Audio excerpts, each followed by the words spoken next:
Ladies and gentlemen, welcome to another explosive edition of Michael 161 Roast Battle.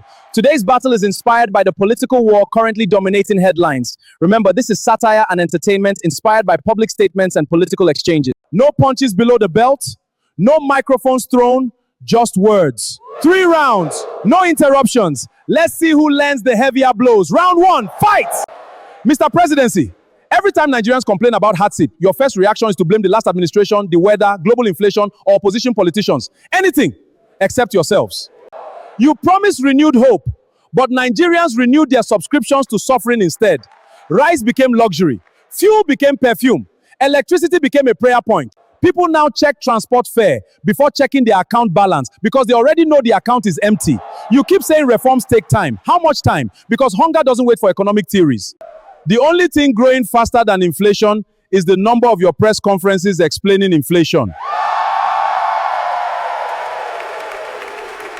All right, round 1, presidency, you're up. Atiku! Listening to you complain about governance is like listening to someone who failed the interview explaining how to run the company. You've contested for president so many times that INEC staff greet you by your first name. Every election season, new posters, new promises, new coalitions, same results. You keep talking about rescuing Nigeria. The people are beginning to wonder. From who? Because you've been trying to rescue Nigeria for decades, yet Nigeria keeps refusing the rescue mission. Maybe the voters have simply moved on. Yeah. Woo! Round 1 is already hot. Atiku came with hardship. The presidency came with election history. This crowd is divided, but we're only getting started. Round 2. You spend every interview criticizing government, yet Nigerians keep asking one simple question. Where was all this energy when you had opportunities to influence power? Every challenge today becomes your campaign speech tomorrow. You talk as if you've never been part of Nigerian politics. You keep presenting yourself as the solution almost as long as the problems themselves. Every election you promise a new Nigeria. The only thing that keeps changing is the slogan.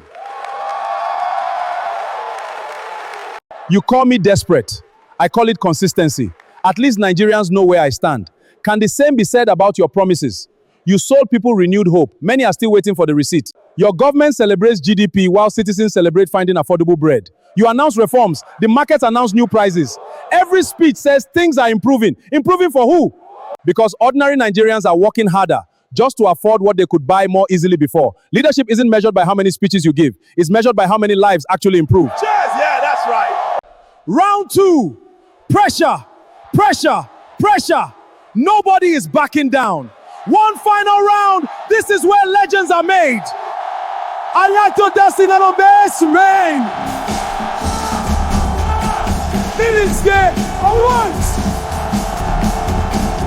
You've been criticizing government every day. Yet let's be honest. If this were China, with all the accusations and political drama, you might not even be standing here making these speeches. Different countries have different consequences. Maybe you should appreciate the democracy you're using to criticize democracy. Oh, China? You brought China into this? Let's finish it then. If we're borrowing examples from China, let's borrow all of them. Because in China, public officials found guilty of serious corruption don't hold press conferences explaining themselves. They face severe consequences. Some even face the death penalty. So before pointing fingers at who would survive in China, everyone should ask standards they keep recommending for others. Woo! What a finish! Ladies and gentlemen, that wasn't the end. That was just chapter 1. Because this political battle isn't over in real life. And it isn't over here either. As more statements are made, as more interviews drop, as more political jabs fly across Nigeria to the Mike's 161 Roast Arena. So there is no winner today. The battle continues right up to election season. If you enjoyed this episode, follow the page, subscribe, like, and turn on notifications because the next round could drop at any moment. And trust me, you don't want to miss it. I'm your judge, Robbie Law, and I'll see you all in the next battle.